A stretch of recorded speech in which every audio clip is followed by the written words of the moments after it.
Estamos aqui para conversar um pouquinho sobre Neemias. São 8 encontros que nós vamos ter. Eu, particularmente, gosto muito de Neemias. Já tive a oportunidade de ensinar várias vezes aqui na igreja, fora do contexto da igreja. Aconselho você a ler um pouco de Neemias, mas não só Neemias. Entra num contexto como um todo, né? Lendo Esdras também. Neemias nós vamos ter como objetivo dessa aula, e você pode ter visto, né? A ideia é nós falarmos um pouquinho disso, tá? Aprenda com o exemplo de Neemias como buscar a Deus, em Deus uma visão correta, estratégias adequadas nas tomadas de decisões frente aos desafios. Então você vai ver que Neemias passa por vários desafios que talvez você, do século atual, da vida atual que você tem, passe. Não tem como tirar isso da frente. Neemias era um homem que estava envolvido numa obra, num trabalho, e ao estar envolvido com isso, ele teve várias dificuldades. Então você, no seu ambiente de trabalho, quer seja no lar, quer seja com parentes, passa por isso também. Então nós vamos ver a sua motivação, sabedoria, uma capacitação que vem sem dúvida do Senhor, e perseverança, tudo alinhado com a vontade de Deus. Então ele não fez nada do que ele achava que deveria ser, mas ele fez sim baseado no projeto de Deus. E também de uma forma contagiante e objetiva. Nós queremos passar pelo livro de Neemias, e talvez a gente estenda um pouco mais ou não, mas a minha ideia é trabalhar com essa divisão. Então, hoje nós vamos falar um pouquinho da introdução. Nós temos que colocar você situado naquela realidade, ali que está acontecendo, naquele momento da história. Então, nós vamos dar um panorâmico histórico, talvez isso daí vai nos levar metade da aula para a gente colocar você situado ali, porque vão ter muitas questões, muitas considerações que você fala, puxa, não faz muito sentido, mas nós vamos passar por isso, tá? Nós vamos também falar um pouquinho sobre essa maturidade que ele passa a ter. Por que ele se importa exatamente nesse momento da vida? Não foi antes nem depois. Nós vamos ver também no capítulo 2 como a bondosa mão do Senhor estava sobre ele, fazendo o que ele tinha que fazer. Nós vamos também começar a ver como é que ele constrói. E juntos com Neemias nós vamos também construir esse muro e ver quais são as limitações e dificuldades. O inimigo também mora ao lado, então ele tinha inimigo impedindo que ele fizesse esse projeto, esse trabalho, e também tinha inimigos internos, não era só inimigo fora do povo, ele tinha, que nem a turma diz, alguém sabotando internamente também a ele. Nós vamos ver também a questão de concentração de renda, o que estava acontecendo ali, como eles eram oprimidos pelos próprios compatriotas. Nós vamos também ver as intimidações que Neemias passa quando ele começa a fazer uma obra. E é assim, quando você começa a fazer um trabalho, quer seja no corpo de Cristo, quer seja no seu trabalho que você executa aí fora e quer fazer com excelência para o Senhor, vão surgir vários inimigos, né? E também nós vamos ter um reavivar depois no capítulo 8 e 9, quando o povo está muito dormente. Talvez, se a gente conseguir, a gente avança até o final. Mas você fala, mas Neemias não acaba no capítulo 8 e 9. Com certeza não. Mas o que acaba é o nosso tempo, né? Mas nós vamos tentar chegar lá. Eu tenho uma ligação muito forte com Neemias. Eu comecei a estudar Neemias em 2002, tá? E numa classe de jovens, bom dia, eu pude ensinar um pouquinho de Neemias, tá? E aí eram os jovens ainda da antiga IBCU, né? Que a nossa igreja é um nome antigo, né? Depois eu fui para os adultos, 2003, 2005, 2007, 2010, e a última aula foi 2013, né? E o grande segredo, eu creio que a gente não parar de ler, e tem muito material, depois eu vou mostrar para vocês, vou fotografar, fica mais fácil, e colocar ali quais são os livros que você pode ter sobre Neemias. Tem alguns que pegam Neemias como um profissional ao serviço do reino, então ele só focaliza isso. No campo profissional, como Neemias se saiu. Há outros, por outro lado, vão pegar mais a parte espiritual. E assim a gente compõe o que é Neemias, tá bom? E o livro de Neemias. Muito bem, quem daqui já leu Neemias? Uma grande parte, né? a outra parte que não leu ainda, até o fim do curso. Espero que você leia Neemias e, se quiser um contexto também próximo, lê Esdras, tá bom? Muito bem, vamos lá. Qual foi o primeiro rei de Israel? Saul, concordam? O que aconteceu com Saul? Alguém lembra de Saul? Eu quero vocês participando, tá, gente? O que aconteceu com Saul? Lá na frente. Mas antes, o que aconteceu? O povo não tinha um rei, certo? Quem lembra de Juízes? O povo tinha o quê? Juízes que julgavam o pessoal, toda aquela nação ali, em suas localidades, espalhada. Os juízes iam julgando, tá? E aí chegou um momento que o povo falou o quê? Queremos um rei. Isso era novidade para Deus? Não, porque quando Deus falou que ia ter um rei? Lá em Deuteronômio. Deus já tinha falado como ia ser o rei e falou quais eram as atribuições que esse rei precisava ter. Então já estava tudo estipulado. O rei tem que fazer assim, assim, assim, assim, assim, assim. Aí o pessoal resolve escolher Saul por quê? O que Saul tinha? Pescoço para cima, não tinha, ou devia ser um pescoçudo, né? Mas ele não tinha homem mais belo. Ele começou a governar. No começo, até que a gente pode falar que fez um bom governo. E depois, o Espírito do Senhor, ele desobedece o Senhor, por uma desobediência que Deus manda. Aí depois nós podemos entrar e você pode até questionar por que Deus entrou e mandou matar todo mundo. Tem bons livros sobre isso também, depois você me procura. Deus, puxa, que isso, matar todo esse povo, tal, por quê? E ele desobedece. E aí o profeta na época chega para ele e fala assim, olha, está tirado de você o reino, né? E vai ser dado a outro. E aí surge quem? Davi. Como é que era Davi? Pequenininho, né? E dentro da escolha,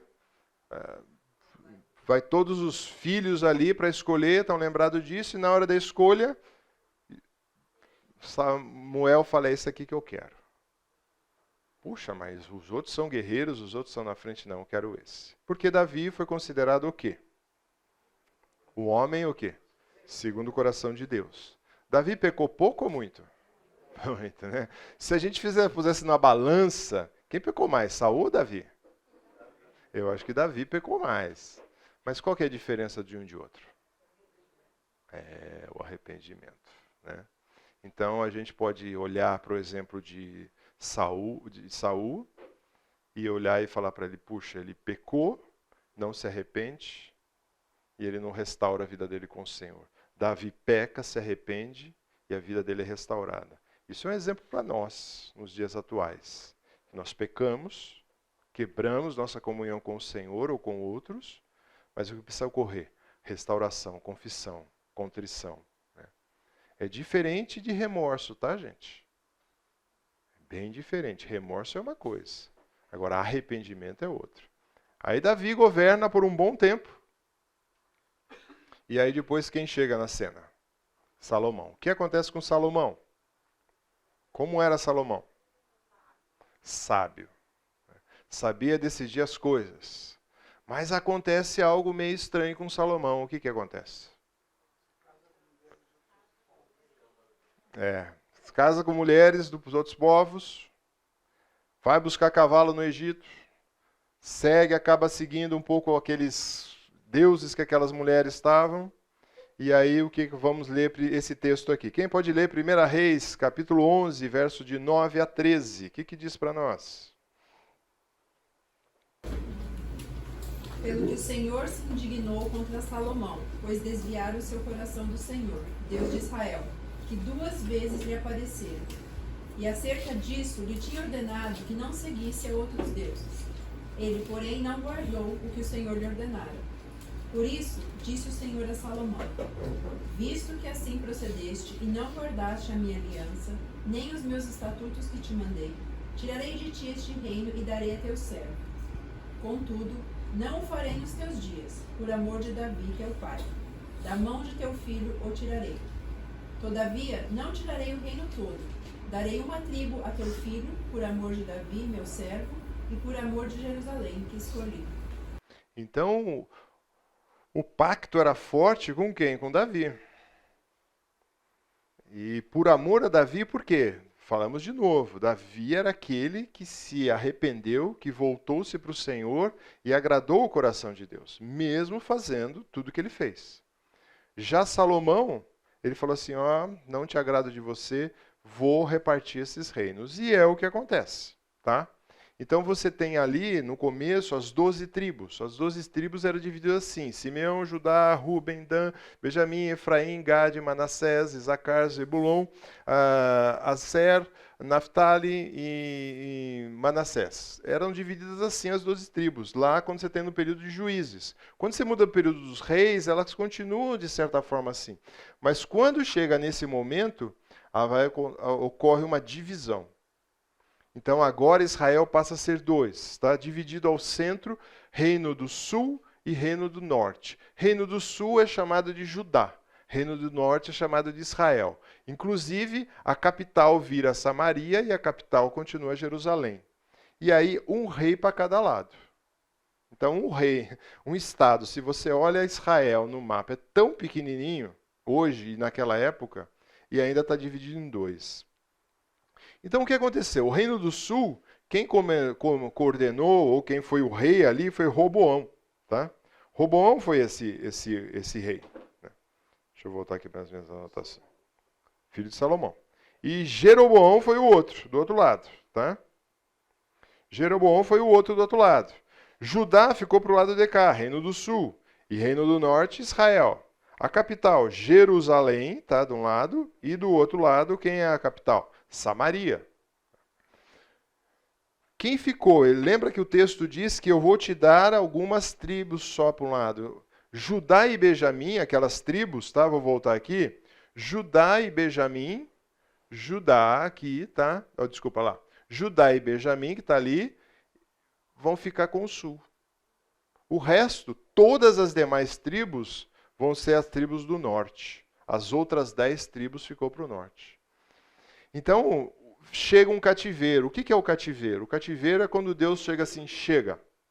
O meu povo fez muita coisa errada. E eu vou imprimir uma disciplina a ele. Para o Reino do Sul, o cativeiro chega em 586 a.C. E chega esse cativeiro pelos babilônicos. No Reino do Norte, chega em 722, chegou antes então, tá? E leva os assírios. Os assírios levam. Só que os assírios tinham um modo diferente de levar o pessoal para o cativeiro.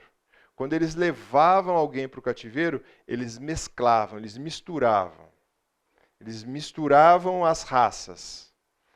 Assim, o cativeiro babilônico durou 70 anos. E aí é que vai começar a nossa história de Neemias, nós não chegamos ainda. É quando eles estão voltando, tendo a liberdade de sair desse cativeiro de 70 anos. E aí o que acontece quando os assírios levam o Reino do Norte? Eles não voltam mais. Alguns judeus tradicionais hoje dizem que o Reino do Norte seria, vamos dizer, o que é relativo lá ao pessoal da faixa de Gaza e assim por diante e tal, mas a gente não pode afirmar isso. Alguns judeus falam que não existe mais, eles misturaram tanto que ele já não é mais povo de Israel. Né? Então eles não têm um retorno, eles ficam tudo misturados. E aí os judeus são chamados Judá, Benjamim, e ainda eles continuam sendo chamados judeus, o Reino do Sul. Já o Reino do Norte, já são mesclados e não têm um nome, e eles nem voltam para a terra. E quem acaba povoando todo, voltando ao mapa ali, quem acaba povoando tudo, na realidade, seriam os judeus. E é lógico que hoje você tem os judeus nesse mapa, e esse pedaço aqui, que continua sendo a faixa de Gaza, tá? Que é os filisteus e a faixa de Gaza, esse pedacinho aqui que continua. Isso daí é uma história lá para frente que nós não vamos chegar nela, tá? Quase dos dias atuais. Dúvidas quanto à questão da divisão dos reinos? Ficou dividido assim. Aí o que acontece? Nós vamos olhar sempre o lado de lá, tá? Os babilônicos levam. Tá? Então os babilônicos levam e aí eles vão fazer o quê? Começam a retornar para casa. Tá? E esse retorno é feito como? A primeira turma que volta de judeus para ali, para a região de Jerusalém, vem com Zorobabel e Jesuá. Esses camaradas voltam primeiros do que Neemias. Eles voltam com um grupo, eu vou mostrar já um pouquinho como é a quantidade de pessoas que estavam voltando com ele. Tá? Eles voltam, e aí depois, isso daí volta no reinado do rei Ciro, tá voltando para lá. Esdras volta também em 458, antes de Neemias, volta já no reinado de Artaxerxes, que é já um rei persa. Tá? E depois, por último, vem Neemias, aproximadamente, viu, gente? Se você pegar literaturas, um vai um pouquinho mais para cá, outro vai mais para lá, porque ninguém consegue cravar, mesmo foi nessa data. Tá? Então, mas você tem esses reis que correm na história. Tá? Então, aí volta em 444 com outro projeto. Cada um teve um projeto. Mas é interessante nós pensarmos que nesse momento de cativeiro, foi um momento de desobediência do povo. O povo ficou desobediente, o povo ficou rebelde contra o Senhor. Né? E muitas vezes nós temos que estar prestando muita atenção nas nossas vidas. Talvez a gente não vá para um cativeiro físico que nesse pessoal foi. Mas muitas vezes a gente pode passar por disciplina. O Filho de Deus passa por disciplina. Porque Deus odeia?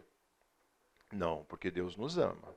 E muitas vezes você está numa rota equivocada e Deus fala, eu preciso aplicar disciplina para esse meu filho voltar para a rota certa. Foi isso que fez com o povo amado e estimado dele e faz muitas vezes até hoje, que é Israel. Então, corrigindo a rota do pessoal. Tá? Neemias tem algumas fases de vida. Tá? Primeiro, você olha dentro do livro, ele tem uma fase como copeiro do rei. Ele é um copeiro.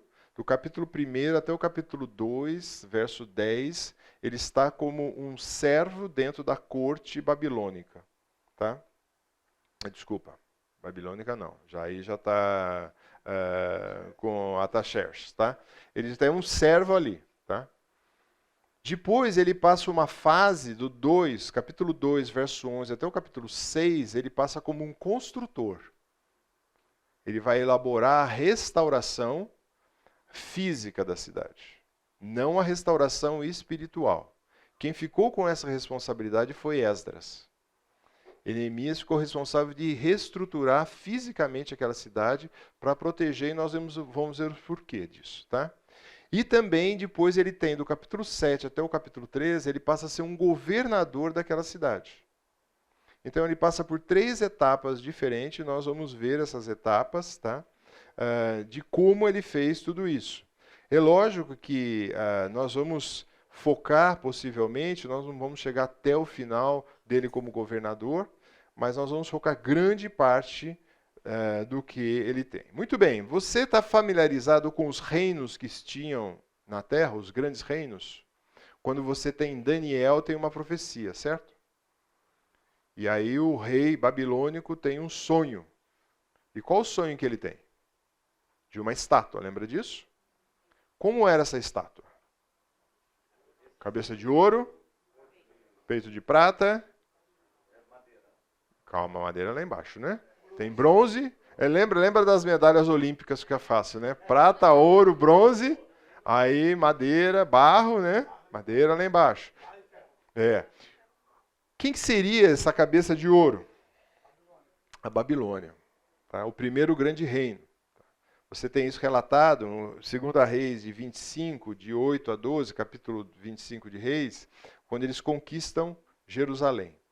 Depois você tem quem? O Império Persa ou Medo-Persa. Eles chegam ali, eles entram ali, que seria o peito de prata. Depois você tem as pernas, que começa a ser o quê? O Império Grego. O Império rápido, ligeiro. E depois você tem um império mais bruto, que é os romanos. E depois alguns lá embaixo vão dizer que é final dos tempos ainda, onde você vai ter um império mesclado. Alguns chamam da Nova Europa, da Nova Império Romano. Alguns já até atribuíram que foi a tentativa nazista e assim por diante. Então, mas o que é mais importante daquela visão da estátua? Quem lembra? Uma pedra que é cortada não por mãos humanas e é lançado no pé da estátua e derruba toda ela. O que significa aquilo na linguagem de Daniel? É um outro reino que se estabelece, que é o reino do Senhor Jesus, né? O reino que nós pertencemos, que esse não tem começo, não tem fim de dias, e esse vai durar eternamente. E todos esses reinos passam, né? Então hoje, se você quer conhecer um pouco do reino babilônico, o que você precisa fazer? Ir no museu. O Medo-Persa, museu. Império Romano ainda você até... Em alguns locais, se você for passear na Europa, você vai enxergar ainda algumas colunas lá, alguns muros, né? Você vai enxergar alguma coisa. Então, mas o império ou reino que quer ser estabelecido é de fato, né, o reino do Senhor Jesus, ou o reino de Deus, que vai durar para sempre. Tá? Tem um vídeo aqui, eu não sei se eu vou conseguir transmitir para vocês. Se eu conseguir, vai ser ótimo, tá? É um vídeo bem interessante sobre... Deixa eu pegar meu adaptador aqui. Sobre, na realidade, isso que nós estamos conversando, para te pôr mais dentro do aspecto cultural e histórico, tá? Você tem dúvida, alguma colocação que você queira falar enquanto eu vou conectando esse vídeo? Alguma pergunta? Nada ainda? Que horas vai ser o café? Talvez a sua pergunta? Não? Vamos ver se eu vou conseguir localizar esse. Se ele vai conectar, né? Na internet. Enquanto isso, uma pergunta. Como você deu esse cativeiro? Foi por força bruta? Qual deles? Agiram ambos? Se você ler o texto bíblico, você vai ver que houve um cerco muito forte ali naquelas cidades, né? O primeiro cerco teve uma resistência, mas depois a gente vê que essa resistência cai por terra, porque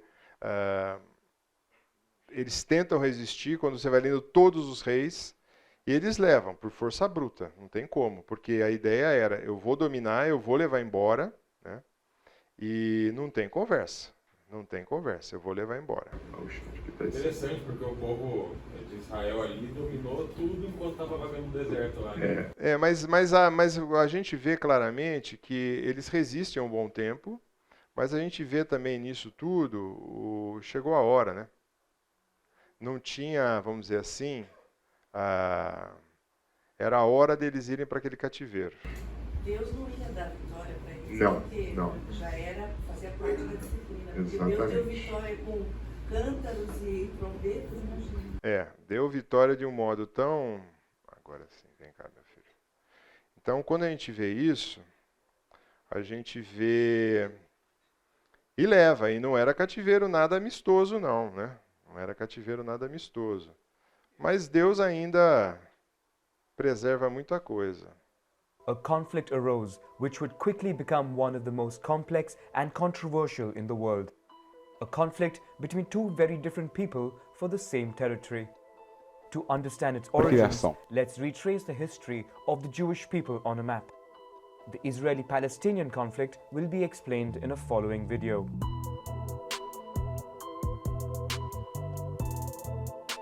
The story begins in 750 BC, when the Near East was divided into many small kingdoms and city-states.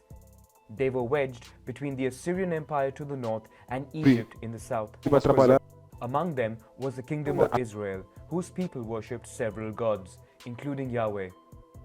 In 722 BC, the capital Samaria fell to the Assyrian Empire. Part of the population then fled to the Kingdom of Judah and Jerusalem. But they would be followed by the Assyrian army as they continue their expansion towards the south. E leva para The Nínive, region then remains under their control for a century until the fall of Nineveh to the Babylonians. Egypt and Babylon would then compete for territories of the old empire, but the Aí o Babylonians babilônico quickly começa. take over and project their power in the region. Jerusalem resists this new rule and rebels. The Babylonian army then returns to besiege and destroy the city. Much of the population is then moved to the capital. In 539 BC, the Achaemenid Persian Empire takes over Babylon. the new king authorizes a free passage for Judeans, prompting many to return to Jerusalem. They would then rebuild the city and organize the foundations of Jewish culture by building the Temple of Solomon and writing the Torah. Aí é chamada volta, né? Quando eles já saem de Suzã. In 334 BC, the ambitious young Aí tá Macedonian falando do king próximo reino que Alexander the chega. Great set out with his army to conquer the known world. In just over 10 years, he rakes up a huge territory and builds many cities. But exhausted by conquest, he died at age 32 in Babylon without an heir of governing age. The empire was then divided by his generals into various Hellenic kingdoms. Judea came under the control of the Ptolemaic dynasty. A Jewish community settles in the new city of Alexandria, and the Torah is translated into Greek. Aí que você tem a Following a war Septuaginta. against the Seleucid dynasty, Hellenic and Jewish culture developed friction to the point that one of the altars of the Temple of Solomon in Jerusalem was dedicated to the worship of Zeus. Você está acompanhando a data lá em cima, né? Anti-Hellenic Jewish dos militia fatos. is organized and takes control of Jerusalem in 164 BC. The temple is restored and the kingdom of Judea becomes independent. A century later, the region was conquered by the Roman army. The Judeans would organize two major revolts against the new regime, which were violently crushed. The first revolt in 66 provoked the siege of Jerusalem, followed by the destruction of its temple. The only wall of the enclosure that survived would become known as the Wailing Wall. During the second revolt, the city was razed and a great part of the population slaughtered. This time, the Jews were forbidden a safe passage to Judea. Many migrate to Galilee and across the empire. Bom, nós já estamos no ano 200, então eu vou parar, tá? Porque a nossa aula vai até antes, Towards tá the bom? end of the Roman Depois eu passo para vocês, se vocês quiserem. Ele fala, toda essa primeira parte desse vídeo, ele fala até chegar já na tomada quase pelos turcos. E depois tem a segunda parte que chega bem nos dias atuais. Qual é a vantagem que a gente vê, o que ocorreu ali? Eu acho que para mostrar um pouquinho para vocês a questão desses impérios, como eles passaram, né? Empire, Christianity was the Então, dominant como esses impérios eles passaram, né? E aí a gente tem que só provar para vocês que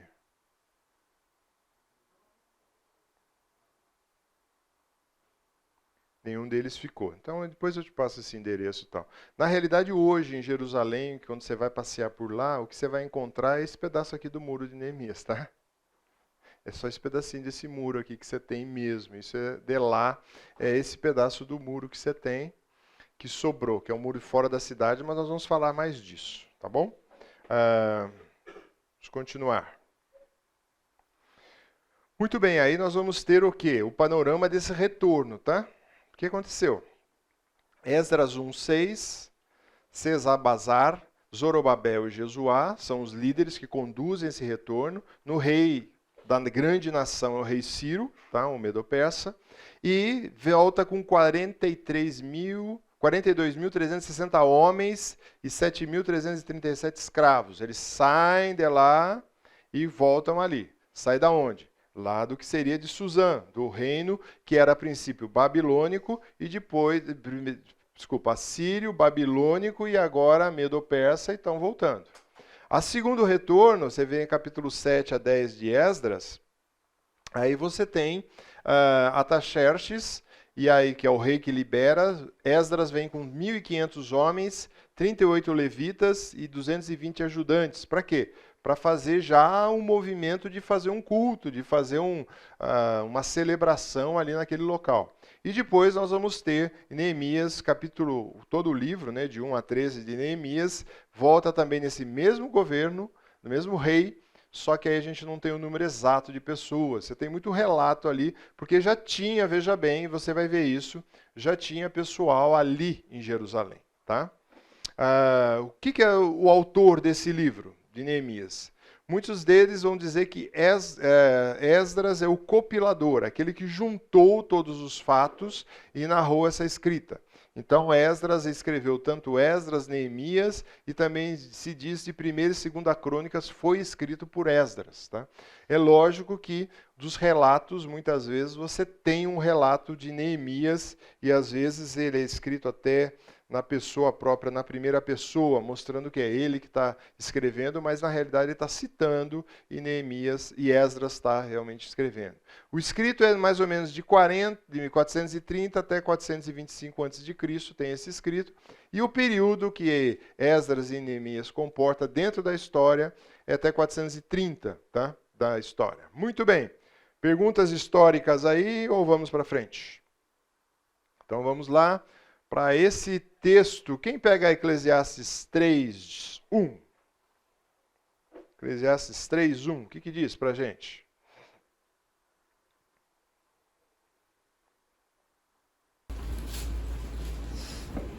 Tudo nesse mundo tem o seu tempo, cada coisa tem a sua ocasião. Isso. Tudo tem o tempo definido ou determinado, e para todo o tempo há um propósito debaixo do sol. Por que eu intitulei de Bem-vindo à Maturidade? Porque, veja bem, vamos ler o texto que está em Neemias, capítulo 1, de 1 até o verso 3. As palavras de Neemias, filhos de Acalias, no mês de Quisleu, no ano 20º, estando eu na cidadela de Suzã, veio Hanani, um dos meus irmãos, com alguns de Judá, lembra, Reino do Sul.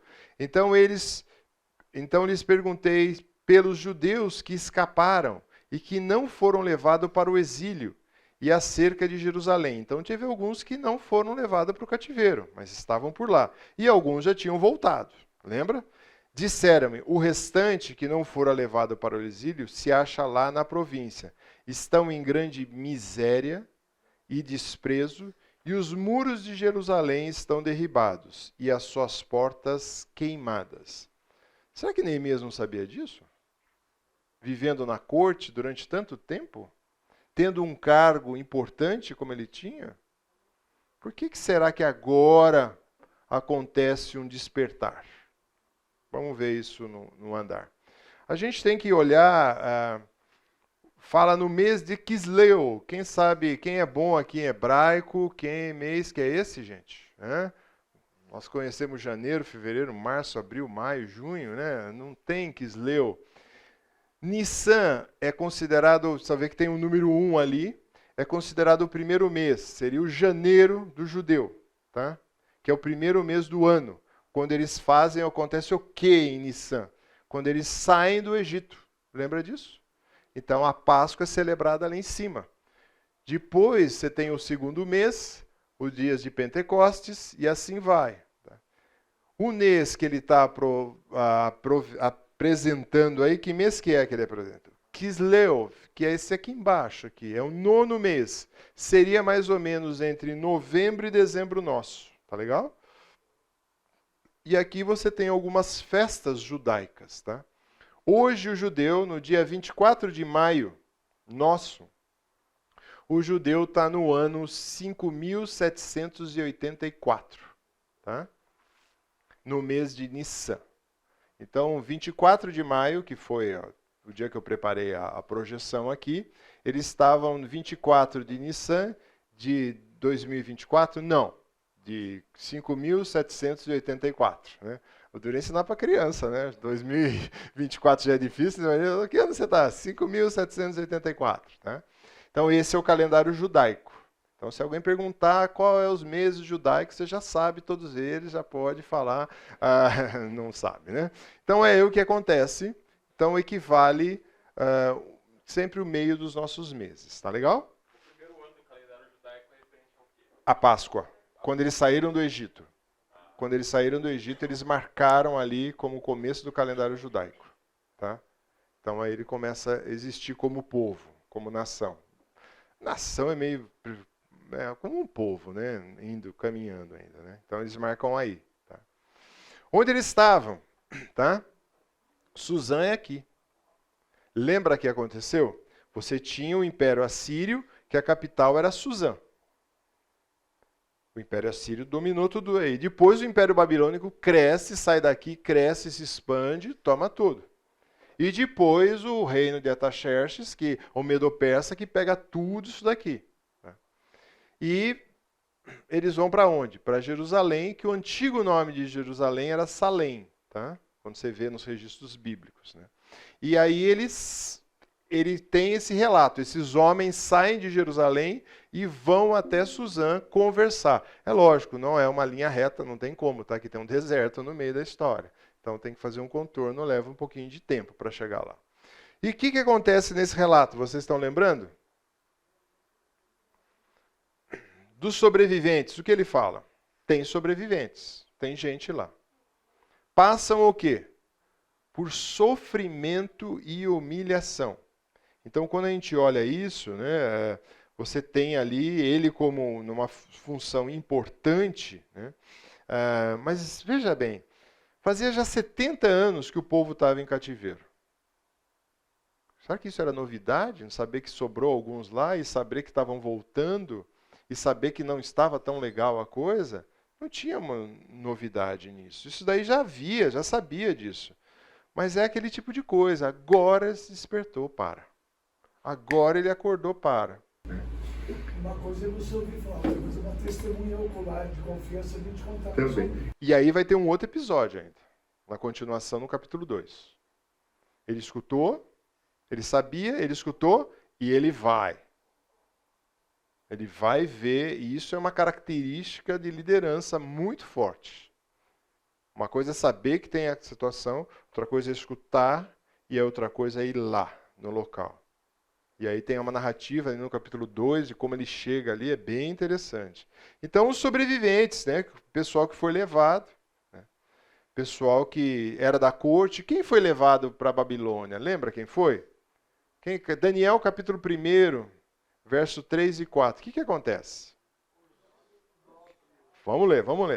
Daniel 1, 3 e 4. Quem são levados? É levado todo mundo?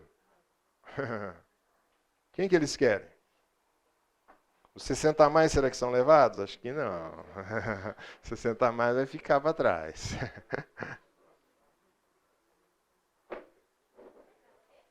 Pode ler.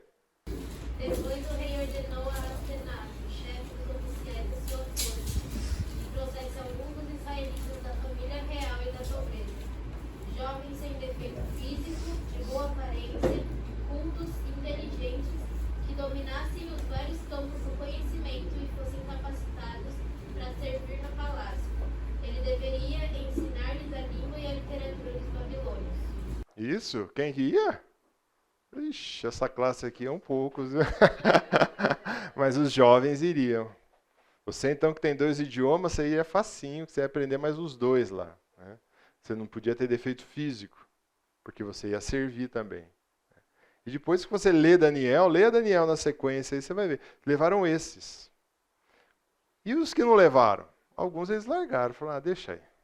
Literalmente, deixa aí para morrer ou sofrer, porque eles vão ter que correr atrás. Passa por sofrimento, humilhação, ou seja, alimento, água, roupa, abrigo. E os inimigos, viu gente? Os inimigos nunca saem de cena. Os inimigos sempre estão rodando. Nunca saem de cena. Então você tem inimigos, como tem hoje lá em Israel, mas você tinha inimigos rodando. E também, o que aconteceu? A sua reputação moral, integridade física, a parte espiritual, eles destruíram o templo. Eles destruíram o local de adoração, onde o povo se reunia. A identidade do povo judeu foi jogada por terra. E o que eles destroem? O muro é destruído, a segurança física. Então, hoje, muitos de nós vivem em condomínios que são murados. Por quê? Vários motivos, né? Principalmente segurança. E lá nas cidades antigas não era diferente, mas os muros foram derrubados. Quando o muro está derrubado, significa o inimigo pode entrar à vontade. As portas foram queimadas, ou seja, não há mais identidade como uma cidade que tem horário para abrir as suas portas e fechar as suas portas. Isso era muito comum no mundo antigo. Você assiste os filmes, você vê as portas são abertas, tem guardas em cima das muralhas, deixa entrar até um certo período, fecha e acabou. Não tinha, foi queimada as portas, foi derrubado os muros, tá? Vou fazer um intervalinho. Muito bem. Chega esse relato para ele escuta esse relato sobre o que estava acontecendo ali na região. Possivelmente, são duas as possibilidades. Ou Neemias foi levado muito jovem para a corte, porque nós estamos falando aqui de 70 anos de cativeiro, é que é o fim do cativeiro e começam a retornar. Ou ele possivelmente nasceu no cativeiro. Eu acredito que é mais isso. Ele nasceu no cativeiro, mas se ele nasceu no cativeiro, possivelmente os pais tinham diferencial por ter sido levado para esse cativeiro, né? Aí ele escuta. O que ele escuta? Tendo eu ouvido, verso 4, essas palavras, sentei-me, chorei, lamentei por 2 minutos. Puxa, que triste, né? Não. O que ele fala? Por alguns dias, né? Veja bem, a palavra que foi empregada aqui para ouvir é pouco diferente. A ideia aqui é ele prestou uma atenção naquilo. Você que é pai e tem filho, fala assim, escuta seu pai, pode falar pai, estou ouvindo. E o moleque está ligado na tela, está fazendo, não está. Está entrando para um lado e saindo para o outro. Não é assim. Ele ouviu de fato aquelas palavras. Tanto é que aquelas palavras bateram fundo nele. Ao ouvir isso, ele se assenta e chora. Ou seja, uma atitude de simpatia por aquilo que está acontecendo, entender aquele sofrimento, se colocar até de empatia, de se colocar no lugar daqueles, porque quer queira, quer não, a função que ele tinha era muito privilegiada. Quando a gente lê a função privilegiada que José tinha no Egito, de fato, era uma posição de destaque. E nós vamos ver já já. Ele tinha uma posição também de destaque e de importância naquela corte. Assim, não tinha como... ele se condoeu com o que estava acontecendo ali. Se colocou no lugar dele. Né? E aí entende a realidade. Por quê? Ele pode até pensar, poderia ser um dos meus parentes. Poderia ser um dos meus amigos. E ele passa dias refletindo sobre isso. E ainda ele vai dizer, e estive jejuando e orando perante o Senhor dos céus. Então ele simplesmente escutou aquela notícia e falou, puxa, que triste, né? É difícil mesmo, né? Quem sabe, né? Alguém vai dar um jeito. Não. Ele entendeu aquilo lá como uma responsabilidade para ele. Isso serve de um alerta muito grande para a gente, né? Porque muitas vezes a gente escuta alguma pessoa que encosta em você, fala com você, algum problema difícil, e você o que você faz? Você quer terceirizar aquilo lá. Vai procurar alguém. Não. Ele se envolveu de fato com aquele projeto, para querer resolver. Por isso que ele passa dias orando e jejuando perante o Senhor dos céus, o texto vai falar. Então, quando a gente é imaturo e ocorre um fato, igual a um desastre. Quando você tem imaturidade na fé cristã, na sua caminhada com Cristo, e ocorre um fato desagradável, normalmente o resultado disso vai ser desgraça.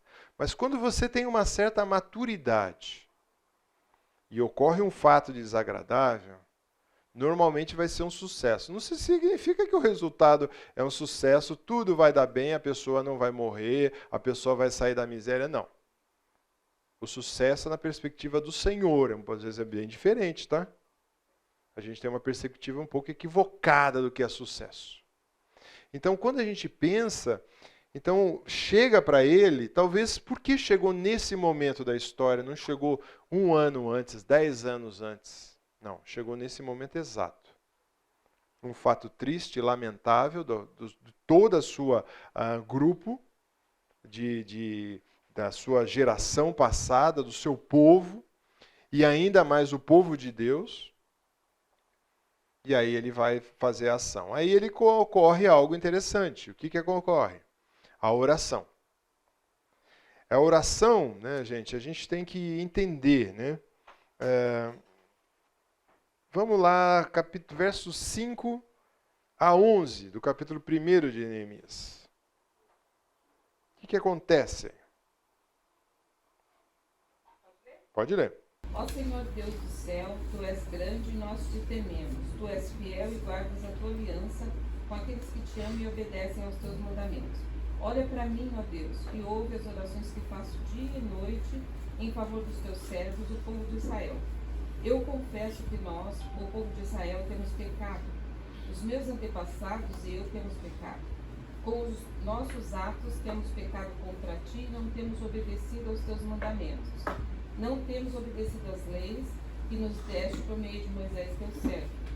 Lembra agora do que disseste a eles: se vocês, o povo de Israel, forem infiéis a mim, eu os espalharei entre as outras nações. Mas se depois disso vocês voltarem para mim e obedecerem aos meus mandamentos, eu os trarei de volta para o lugar que escolhi para ali ser adorado, mesmo que vocês estejam espalhados pelos filhos da terra. Senhor, estes são teus servos, o teu povo. Tu os livraste do cativeiro com teu grande poder e com a tua força. Ouve agora a minha oração e as orações de todos os outros teus servos que têm prazer em te adorar. Faze com que eu tenha sucesso hoje e que o rei seja bondoso comigo. Nesse tempo eu estava encarregado de servir o rei. Quer um modelo de oração? Você não sabe como orar? Quer um modelo de oração? O que ele faz no começo da oração dele? Ele faz um reconhecimento. Que reconhecimento que ele faz? Verso 5. O que ele diz? Isso, olha o que ele fala. Senhor, Deus dos céus, Deus grande, temível, que guarda aliança, misericórdia para aqueles que amam e guardam os teus mandamentos. Ele reconhece que é um Deus soberano. Você tem dúvida se esse homem era um homem perto de Deus ou não?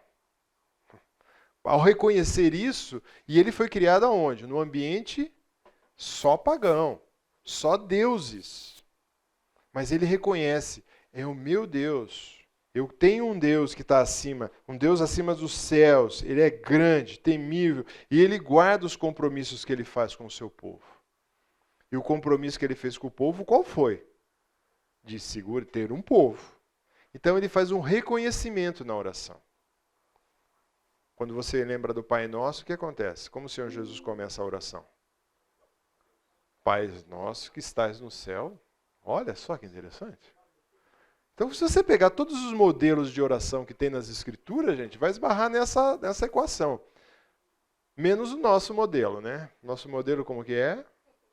Deus, eu preciso. Deus, ó, o Senhor sabe que eu estou passando. Vai ter esse momento aqui. Deus sabe que eu estou passando, então eu preciso. Mas aquela pessoa, a culpa é daquela pessoa, né? Ele começa assim. O segundo momento, ele confessa, tem uma confissão. O verso 6 e o verso 7, ele diz assim: esteja atento aos ouvidos e os teus olhos abertos, atente às orações dos seus servos que eu te faço diante de ti dia e noite pelos filhos de Israel teu servo. Faço confissão dos pecados dos filhos de Israel, os quais temos cometido contra ti, e eu e a casa de meu pai pecamos. Ele tem um reconhecimento, eu peco. A casa do meu pai, ou seja, os meus antepassados, pecam.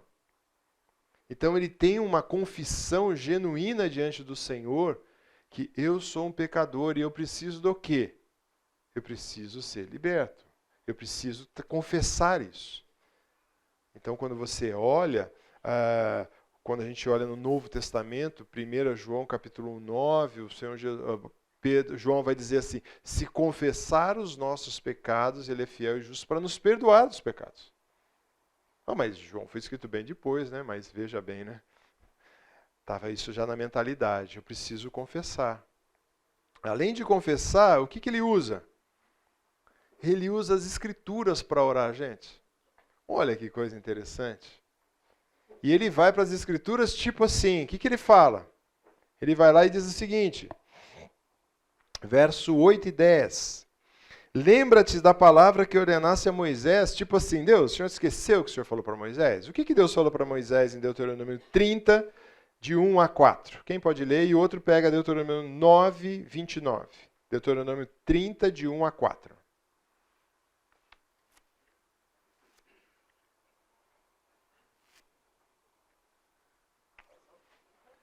Deuteronômio 30, de 1 a 4.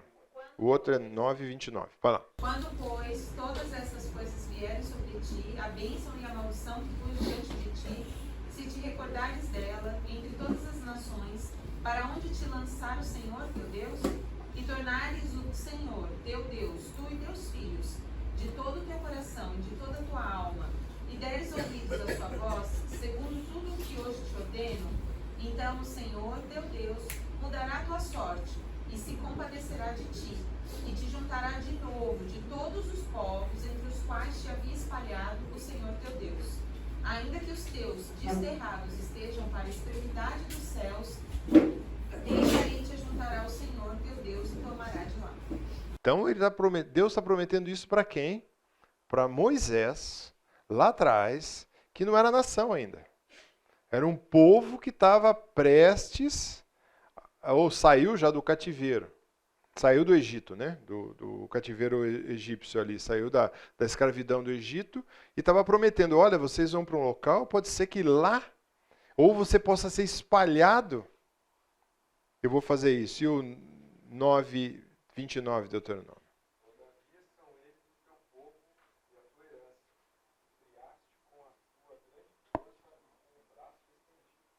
Isso. E aí ele diz na oração, lembra-te.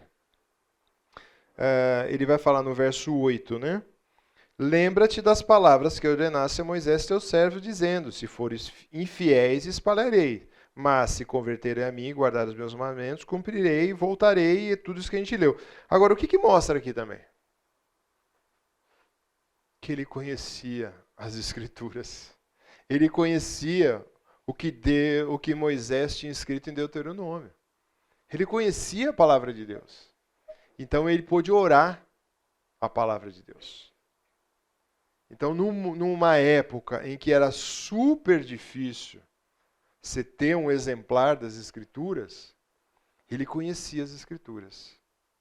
Talvez ali, por influência de algum escriba que estava ali, talvez podia ser isso, que manteve, mas o fato é, ele conhecia esse texto e aplicou muito bem o texto. Não foi aquele texto fora de contexto que não tem nada a ver, né? Ele aplicou esse texto. E aí, por fim, o que vem? Por último, gente, vem o pedido. Né? Verso 11, o que ele diz? Diz assim, Senhor, esteja atento aos teus ouvidos à oração dos teus servos e à oração dos teus servos que te agradem temer o teu nome. Faz com que o teu servo seja bem-sucedido hoje e encontre misericórdia diante desse homem. Para quem que ele está orando? Quem é esse homem? O rei. Por quê? A questão era o seguinte, você não tinha audiências diárias com o rei. Nem a rainha tinha audiência diária com o rei. Porque o rei, na realidade, ainda mais naquela cultura ali, ele era quem? Era um deus, era uma divindade. Era uma divindade em forma quase humana, vamos dizer assim, que estava ali. Ele não era só um rei de guerras, mas ele era a própria divindade presente. E para estar diante dessa divindade, ele que teria que chamar. Não é assim, eu quero uma audiência com o rei. Quem é você? Você é copeiro? Sai para lá. Não é isso. Você, não. Então, aí ele faz esse pedido. E nessa oração ele pede.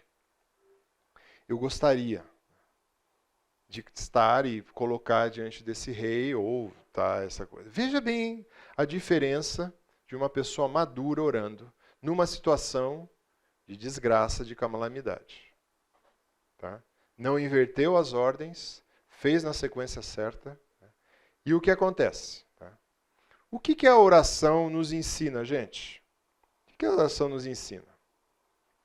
Primeira coisa que a oração ensina para nós é esperar em Deus. Quantos de vocês já oraram por determinado pedido ou continuam orando e Deus fala o quê? Espera, não é a hora. Nós somos aquela criança, hoje mesmo a Rose lembrou, eu estou com a neta em casa, né? Os pais foram para o encontro de casais e a neta ficou em casa e é muito interessante, porque criança não tem noção de tempo. E ela estava falando, 5 aninhos, já estava com saudade, ontem estava choramingando o pai. Puxa, mas ficou 24 horas sem o pai, a mãe já está choramingando, né? Mas, e também não tem ideia de tempo e distância. Põe uma criança pequena no carro, você que é pai, e vai levar para uma viagem de 2 horas, de 3, de 4, de 5. O que acontece? Está chegando, já chegou, quanto falta, né? Gente, não para isso, é a viagem inteira. Nós fazemos a mesma coisa no banco de trás do carro do Senhor. É agora, Deus? E aí? Não vai? E às vezes a gente faz e não era para ter feito. Às vezes a gente vai e não era para ter ido. Aí a gente quebra a cara. Então tem o esperar do Senhor. A gente precisa esperar. Primeira coisa que a oração faz. Segunda coisa, creio que a oração ajuda a limpar a nossa visão. Uma oração feita daquele jeito, né, gente? Não uma oração, muitas vezes, que eu me incluo nela, às vezes faço para Deus. A oração nos ajuda a limpar um pouco a nossa visão de falar quem eu sou nessa história. Quem é Deus nessa história. E quando se você depois assiste todo esse filme que eu projetei ali, você vê esses impérios se formando, você vê esses reinos, aí você vê... passa daqui, passa dali, sai, entra reino, sai reino. E o nosso Deus continua o mesmo. Então a gente trata com um Deus muito maior do que qualquer um desses que se achavam divindade. Os Césares também se achavam divindade no Império Romano. Eles achavam que era a própria divindade na terra. E assim vai, todos esses grandes aí, né? Então ela limpa a minha visão dos fatos, de quem eu sou e de quem é Deus também. Outra coisa que a oração deve fazer, ela deve aquietar meu coração, a minha alma, a minha mente. Porque tem campos que eu não consigo, que eu não vou fazer. Eu não consigo, eu não tenho força para fazer. E quando a gente olha o exemplo de Neemias, ele precisa restaurar uma cidade, ele precisa construir muro, ele precisa construir portas. E ele era o quê? Copeiro. Espera aí. Então, o coração dele precisava ser aquietado. Ele precisava falar, espera lá, vamos devagar. E nós vivemos nos grandes centros aqui dessa região metropolitana. Gente, a gente é acelerado demais. Aí quando a gente vai, você já foi para a Bahia de avião? Né? Até os caras brincam, né? Que agora, tranquilo, chegou na Bahia. Né? Mas será que nós estamos certos? Essa aceleração, e nós trazemos isso para a fé cristã. Nós ficamos inquietos com muitas coisas, nós queremos muitas coisas. E Deus fala, vai devagar. Não é por aí. Eu tenho o meu jeito de trabalhar. E também eu creio que a oração faz algo muito importante. Ela ativa a nossa fé, a nossa confiança no Senhor. Porque a obra que Neemias estava para fazer era gigantesca. A obra que ele tinha que fazer não era pequena, era muito grande. A obra que ele tinha de desempenhar não era qualquer coisa. Hoje a gente olhando, fala assim, mas o que tem? É construir um muro, pô, e colocar um portão. Eu passo todo dia no frente de obras aí e vejo isso acontecer. Você liga para o material de construção ou compra pela internet, né? O cara entrega de caminhão, depois nós vamos ver a logística para isso acontecer. Mas ela ativa o quê? A fé, de confiar. Que se é um projeto que Deus está, e ele teve essa visão, quando? Quando ele lê os textos das Escrituras. Ele fala, é por aí que vai. Perguntas, questões que você queira colocar? Pai, então aqui já estava em Jerusalém. Não. Ele está lá em Suzã. Ele está lá no reino. Quer ver? Ele está lá ainda. Ó, aqui, ó. Quando chega, olha lá o que chega. Lembra da que nós lemos a leitura? Lemos aqui, ó. Palavra de Neemias, filho de Acalias, no mês de Quileus, no 20º ano, quando eu estava na cidadela de Suzã, veio a palavra do meu irmão, ou aqui não significa irmão de sangue, mas irmão da mesma etnia, veio essa palavra daqui até aqui falar comigo. Os caras chamaram ele de canto para falar, ele estava lá. Então o Artaxerxes, que era o rei. Era o rei de tudo isso daqui, né? Artaxerxes era rei de tudo isso daqui, né? Acho que até ali é Troia, não, Troia não sei se chegava até lá não, mas tudo isso daqui era Artaxerxes. O Império Medo-Persa era tudo dele. E ali era um dos palácios que o rei tinha. Os reis normalmente tinham vários palácios, né? E se você vai também para países aí do Reino Unido, tem espalhado palácios e castelos para a Europa inteira, para a Inglaterra inteira, que são castelo de inverno, castelo de verão, né? Nós temos aqui no governo do estado, né, o castelo lá em Castelo, né? O palácio lá de Campos do Jordão, né? Então isso era comum. Então eles tinham palácio de inverno, palácio de verão, e tudo bem que inverno ali, inverno mesmo, meio complicado, né? Porque... Diga lá.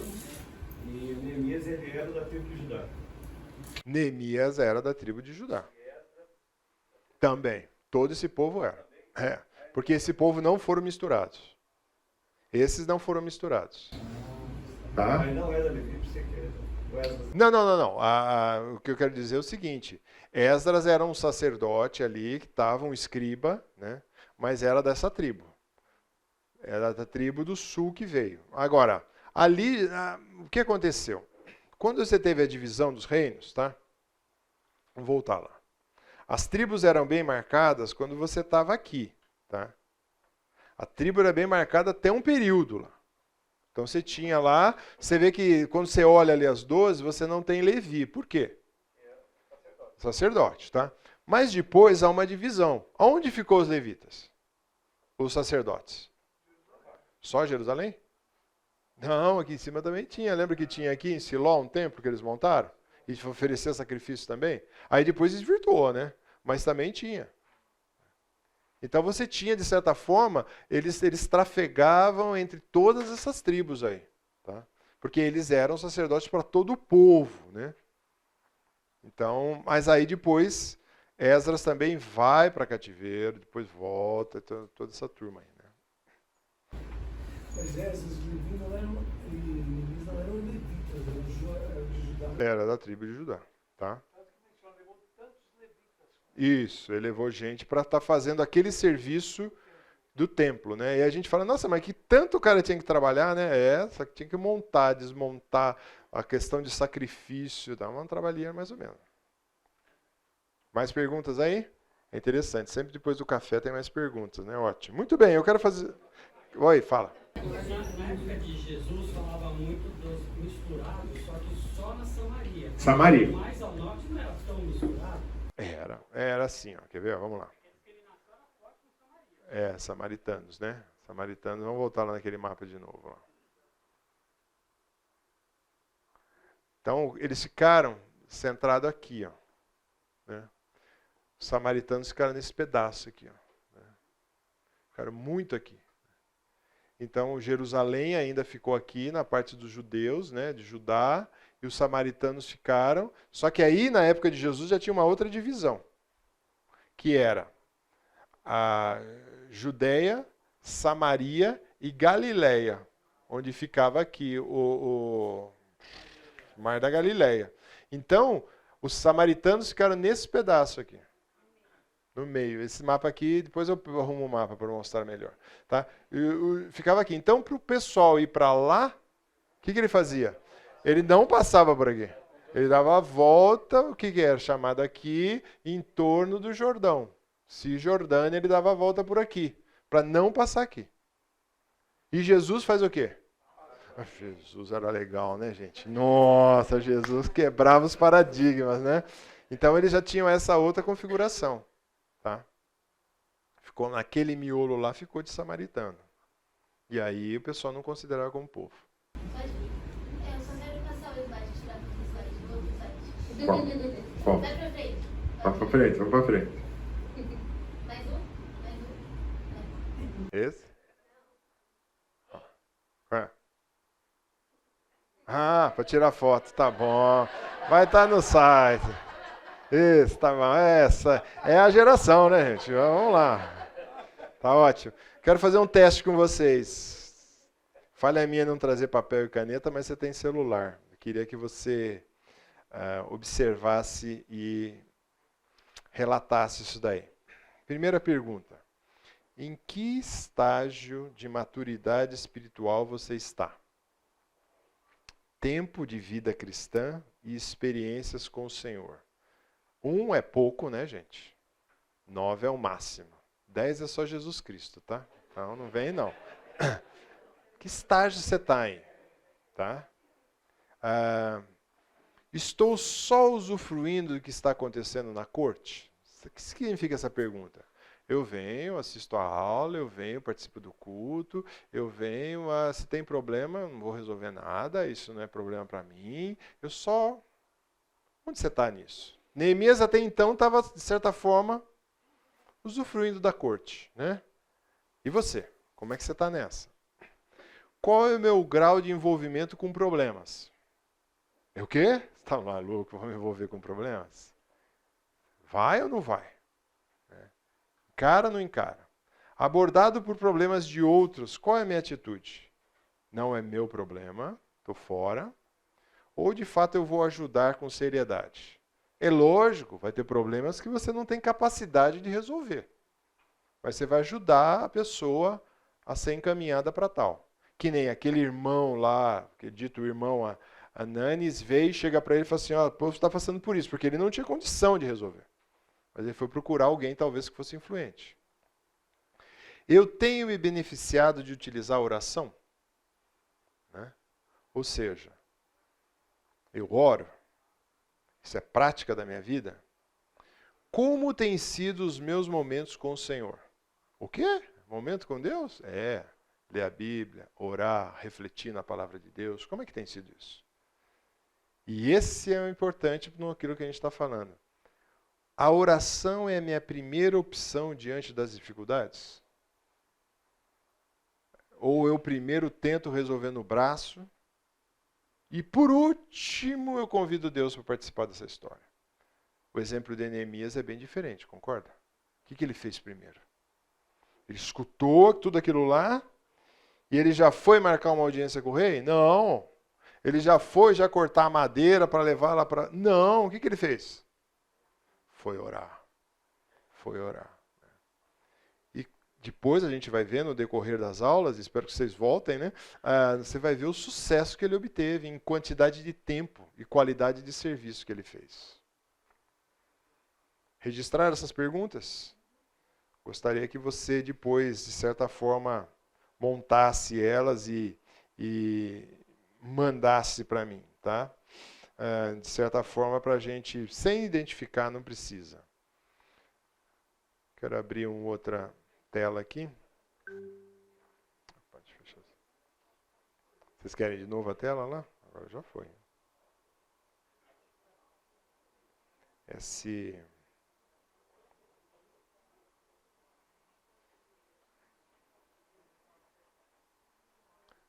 eu ver se é esse aqui. Opa, vamos mudar, filho.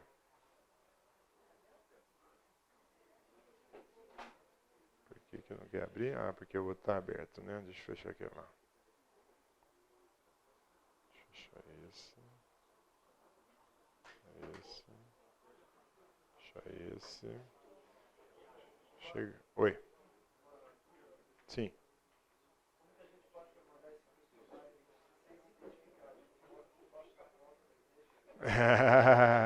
É boa pergunta, eu devia ter pensado nisso, né?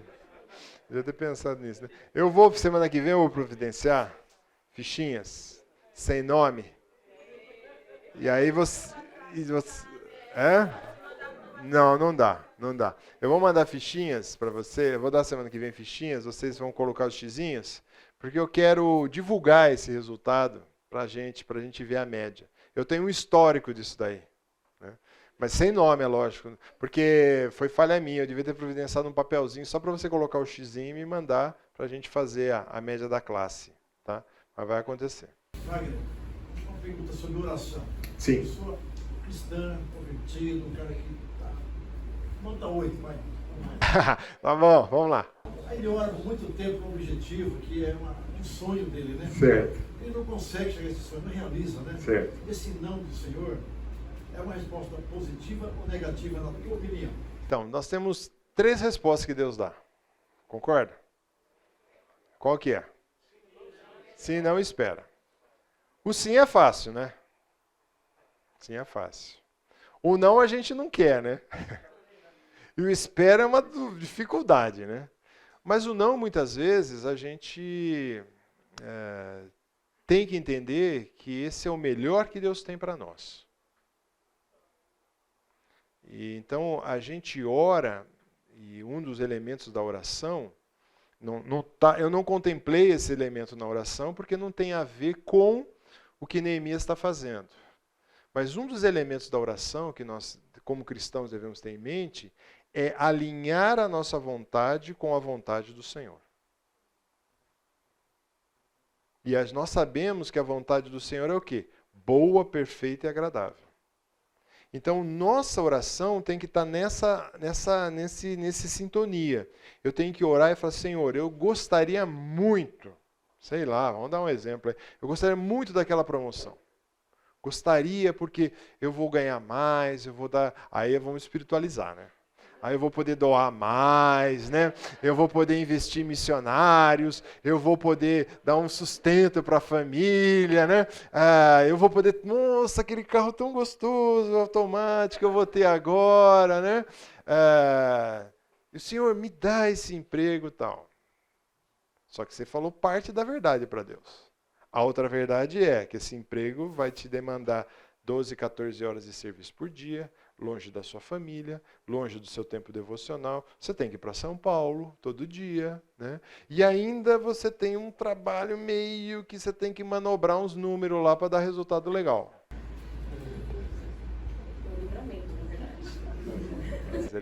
Mas às vezes, o que acontece, né? Eu ia entrar nesse outro assunto, mas eu vou entrar nesse aqui. Tem um negócio que é muito interessante, que a gente tem que aprender, que é quando bons desejos se tornam pecados. Eu posso até dar o lápis para o Rodolfo aqui, o Rodolfo vai explicar para a gente. Qual um bom desejo? Escola para filho. Esse é meu exemplo, tá? Foi, né? É um bom desejo, não é? Quem não quer dar uma boa escola para o filho? Só que aí você olha e fala assim, qual é uma boa escola para o meu filho? Meu filho merece uma escola ponta. Uma escola que ele possa sair bilíngue. Uma escola que, então eu vou arrumar uma escola de, esses lápis aqui estão R$5.500 por mês. Ensino fundamental. Só que eu descobri um negócio. Eu ganho 7 mil.